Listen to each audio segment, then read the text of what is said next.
Bismillahirrahmanirrahim. Assalamualaikum warahmatullahi wabarakatuh. Perkenalkan, saya Kusuma Wardani Bakri, NIDN 0909068904, home base Tikes Gema Insan Akademik Makassar, program studi Diploma 3 Kebidanan. Untuk mata kuliah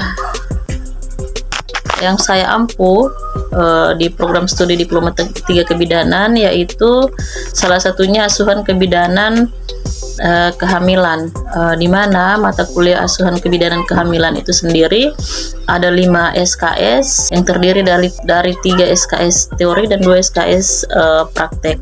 Ya, adapun capaian pembelajaran untuk mata kuliah asuhan kebidanan kehamilan, yaitu mahasiswa mampu memahami perkembangan siklus kehidupan dan konsep dasar kehamilan, perubahan fisiologi dan psikologi ibu hamil, penyulit dan komplikasi kehamilan, kemudian pengkajian pada ibu hamil, pelayanan antenatal terpadu, kemudian mampu menggunakan buku KIA, mampu melaksanakan kelas ibu hamil, konsep rumah tunggu, sistem rujukan PONET, pendokumentasian pada ibu hamil, kemudian pemeriksaan glukosa dan protein urin, serta hemoglobin darah, dan mampu mengidentifikasi komplikasi pada ibu hamil.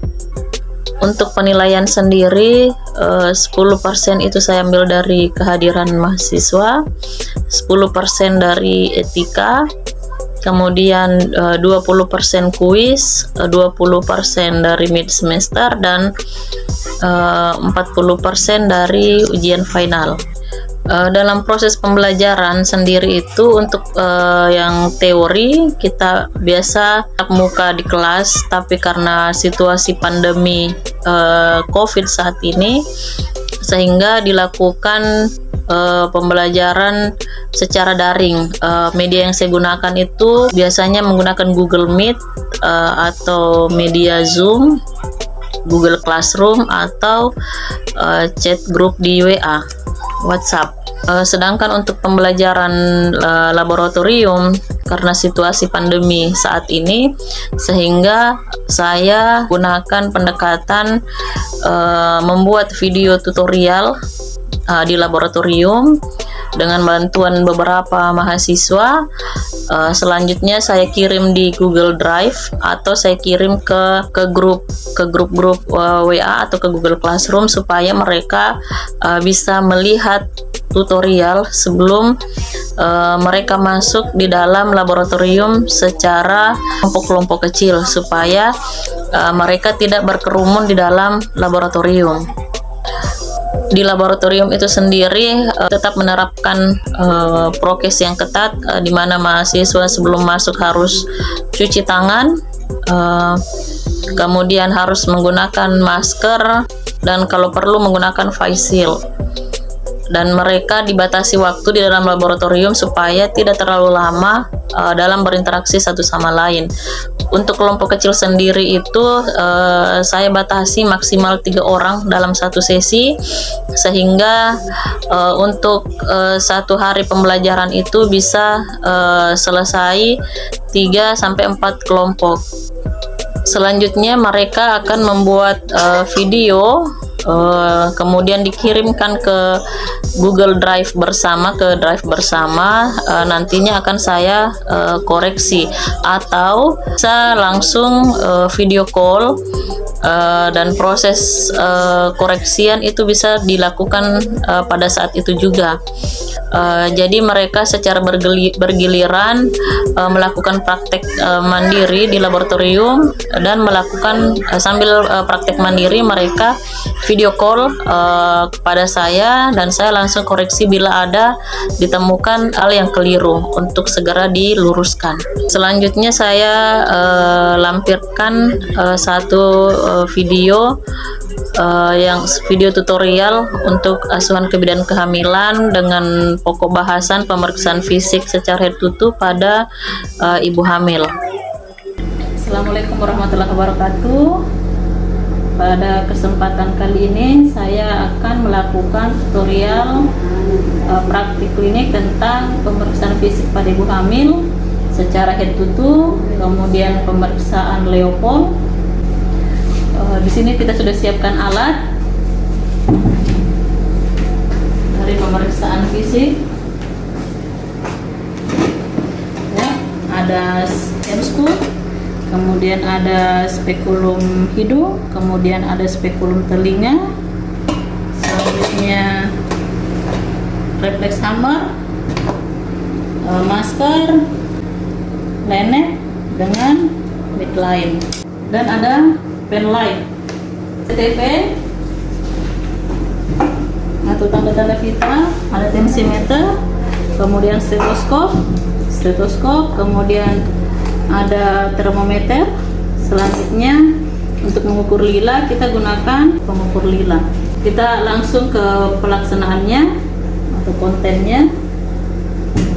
Pertama, menyambut Ibu dengan ramah. Silakan masuk Ibu. Ya, perkenalkan Ibu, saya Bidan Uma, saya bertugas di ruangan ini. Silakan duduk, lihat respon Ibu dengan tepat, kemudian menjelaskan maksud dan tujuan. Jadi Ibu, pada hari ini atau siang hari ini saya akan melakukan pemeriksaan fisik pada Ibu, ya, dari ujung kepala sampai ujung kaki. Nah, di dalamnya itu nanti saya akan melakukan pemeriksaan tanda-tanda vitalnya Ibu. Apakah Ibu bersedia? Kemudian sabar dan teliti dalam melakukan pemeriksaan. Sebelum melakukan pemeriksaan, kita cuci tangan dulu ya, 6 langkah. Ini di sini kita gunakan hand rub. Satu, dua, tiga, empat, lima, enam. Ya, kemudian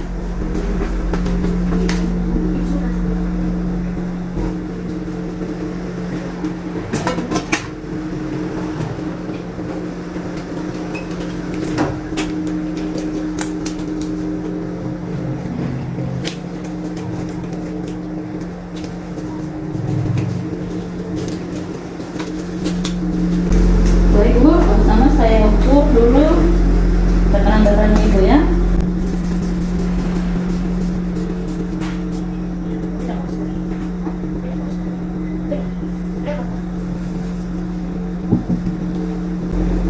Tekanan darahnya masih dalam batas normal Ibu, 170/70. Ada pusing? Selanjutnya mengukur suhu Ibu, tarik berdiri, permisi, tangannya dilipat di depan dada. Sambil mengukur suhu, kita ukur pernapasannya Ibu, lihat gerakan dada. Setelah itu ukur nadinya Ibu ya. Jadi 4 jari berada di atas nadi, kemudian Ibu jari berada di bawah. Ini kita ukur selama 1 menit. Ya. Suhunya bagus Bu ya, 36,7 derajat Celcius. Tadi pernapasannya juga bagus, 20 kali per menit. Dan nadinya 80 kali per menit.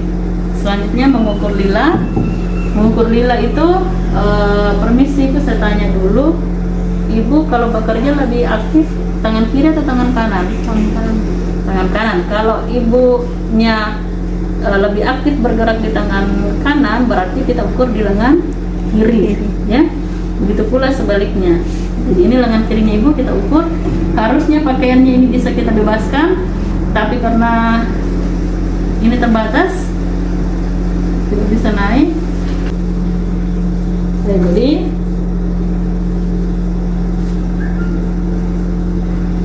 ini di sini ujung tulang baunya, tempatkan titik 0 di ujung tulang bau sampai di siku, dilipat Ibu sampai siku 29, kemudian kita bagi 2, 14,5 ya, 14,5. kemudian ini kita putar. Ini harusnya dibebaskan ya pakaiannya.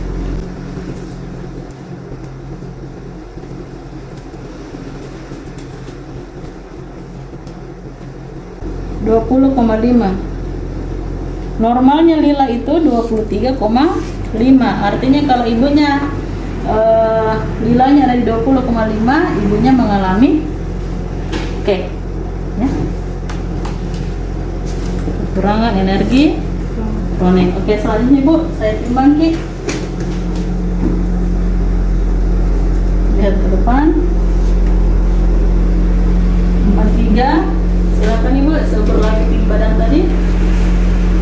Tumitnya Ibu rapat di tembok. Tumitnya rapat di tembok. Geser sedikit.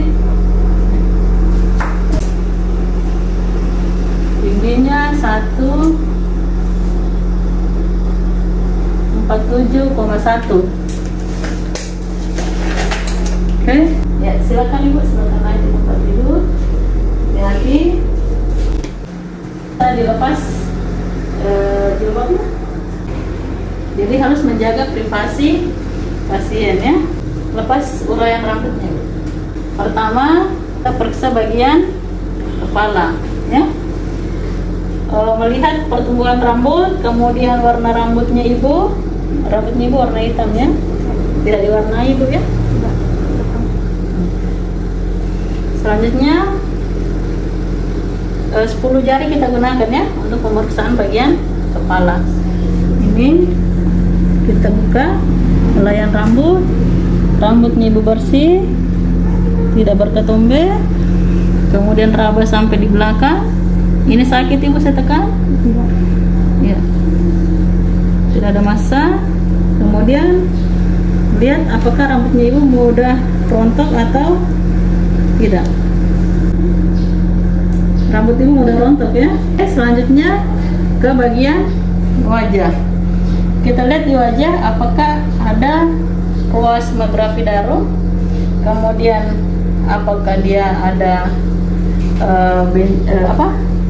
udem ya, Ibu ya.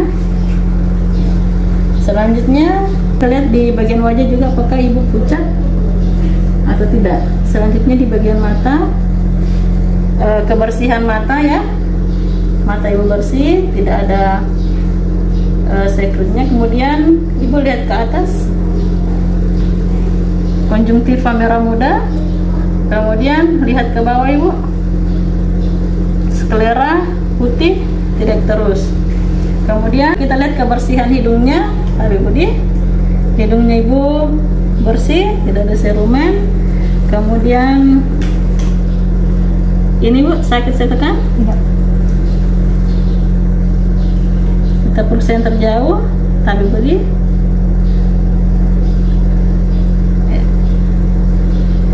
hidung bersih, kemudian tidak ada polip.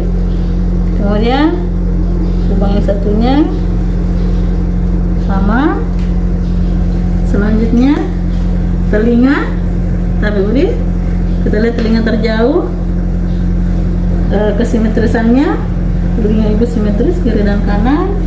Periksa kebersihannya, Ibu lihat ke sini, gunakan spekulum telinga.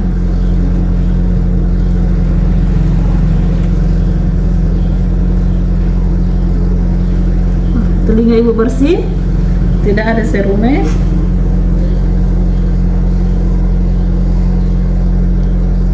Nah, kiri kanan ya. Selanjutnya di bagian mulut, pertama kita lihat bibir, warna bibirnya Ibu merah muda kecoklatan, kemudian lembab. Ibu giginya ada yang tanggal? Lubang? Banyak. Coba kita lihat Ibu, buka mulutnya Ibu. Lubang. Gigi Ibu tidak ada yang tanggal, yang berlubang.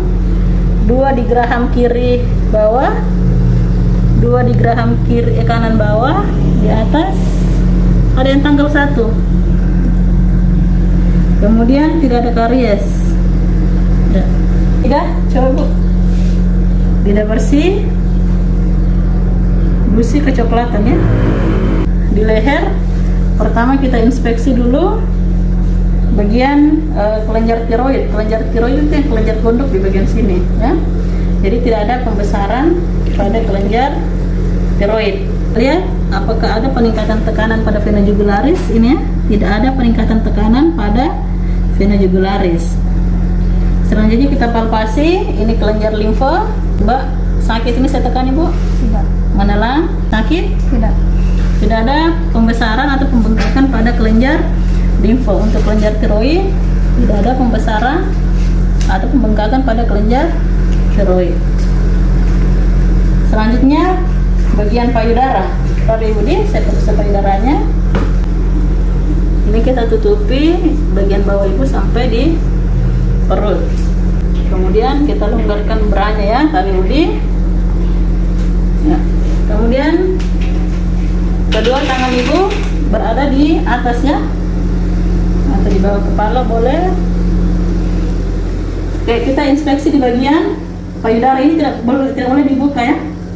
Dan bukan pasien yang sebenarnya, kita hanya gunakan model saja. Pertama kita lihat kebersihan payudara, kebersihan putingnya apakah bersih atau tidak. Kemudian kita lihat kesimetrisannya, simetris tidak kiri dan kanan. Kemudian palpasi, ini kita turunkan tangan kiri, tangan kanan tetap di atas. Tapi Ibu, sakit ini saya pegang? Ya.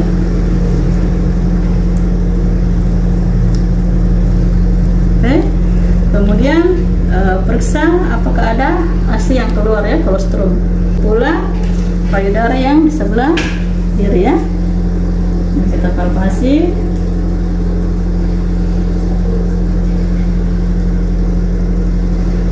Sakit. Kemudian periksa apakah ada pelepasan kolostrum atau tidak. Tadi diinspeksi juga, jangan lupa lihat putingnya, keadaan putingnya apakah dia terbentuk, apakah dia datar atau retraksi. Kemudian pasang kembali beranya Ibunya.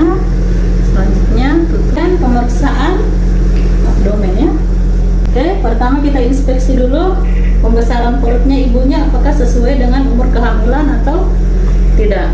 Selanjutnya kita lihat apakah ada luka bekas operasi. Kemudian lihat apakah ada linea nigra ya. Kemudian stria gravidarum, ada stria albicans dengan stria livida. Kemudian ini kita langsung lanjut ke palpasi menurut Leopold ya. Yang pertama Leopold 1, kedua tangan pemeriksa berada di sisi perut Ibu. Kemudian ini kita ketengahkan.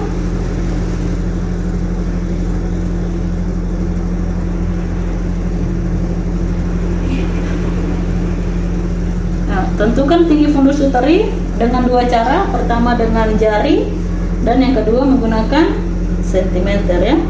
Kita lihat dia lebih dekat ke pusat atau lebih dekat ke prosesus sipodeus ya. Prosesus sipodeus itu adalah ujung tulang dada. Karena ternyata lebih dekat ke prosesus sipodeus, kita ukur dari sana. Ini 3 jari di bawah PX ya. Selanjutnya kita ukur dengan menggunakan sentimeter.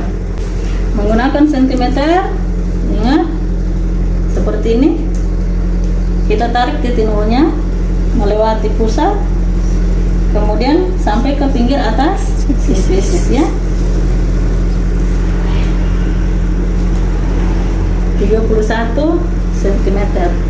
Jadi tinggi fundus uterinya 3 jari di bawah PX, kemudian 31 cm. Kemudian yang selanjutnya kita tentukan bagian apa yang berada di fundus. Ini teraba bulat, tidak melenting, tidak keras ya, agak lunak.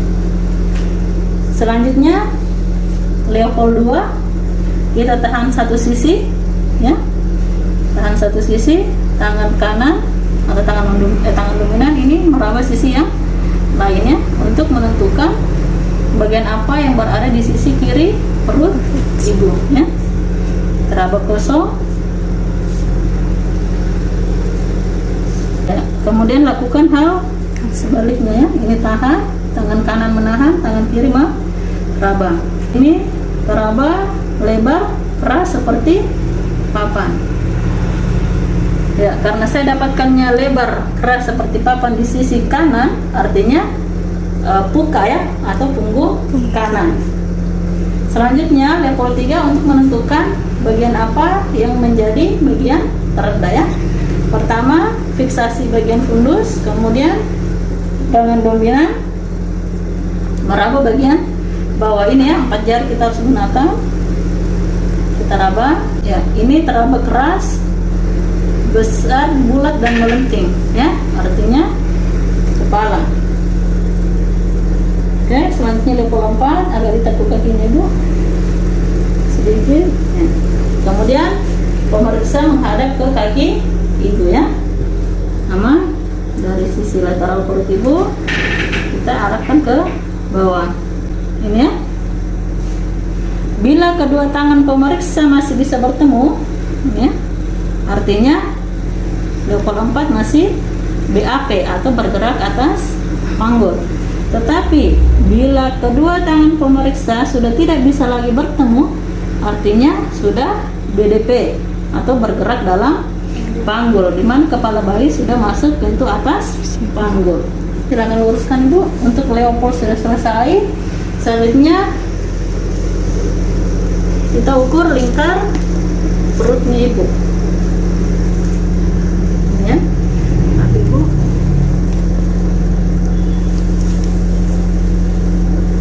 jadi mengukur lingkar perut melewati spina iliaca sampai pusat, ya. Lingkar perutnya 91 cm. Selanjutnya mendengarkan JJJ, ya. Tadi kita dapatkan punggungnya berada di sisi kanan perut ibu. Cara periksanya, tangan kiri atau tangan non dominan meraba nadi ibu, ya. Selanjutnya tempatkan lenek di sisi kanan perut ibu.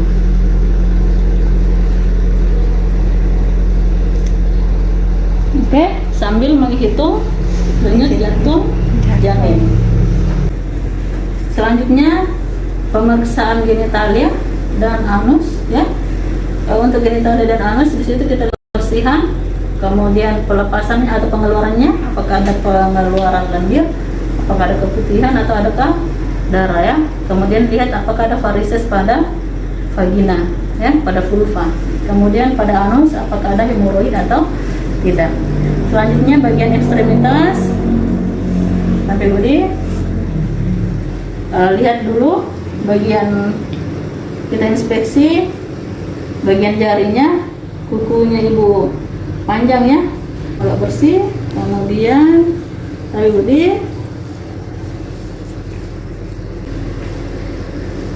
Lihat apakah ada varises, ya, atau tidak. Tidak ada varises, sampai ibu.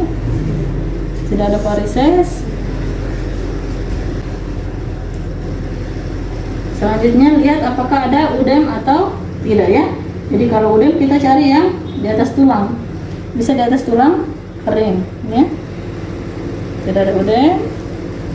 Yang terjauh dulu tidak ada udem. Kemudian bagian tangan juga, ya, sama. Kemudian minta ibu untuk bangun, tapi ibu miring kiri dulu Bu, miring kiri dulu, ya. Kasih turun kakinya, ya. Selanjutnya kita periksa agak lurus, kita perkusi, ya. Halo Mas, ibu. Kita gunakan refleks hammer, ya. Lihat ke depan, lihat ke depan, lihat ke depan ibu. Sini, ya. Oke, selanjutnya kita rapikan ibunya. Silakan dibalik kerudungnya ibu. Ya, selesai pemeriksaan, ibunya sudah dirapikan. Selanjutnya merapikan alat.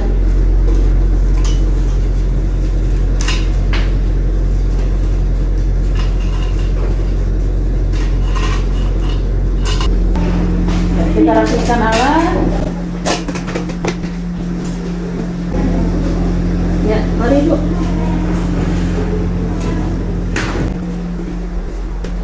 Silakan duduk kembali. Kemudian lepaskan sarung tangan.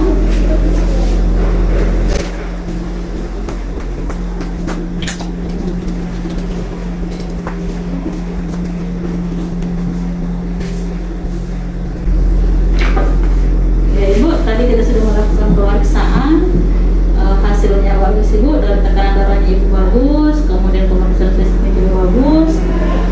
kondisinya bayi bagus, pembesaran perutnya ibu sesuai dengan umur kehamilan ya.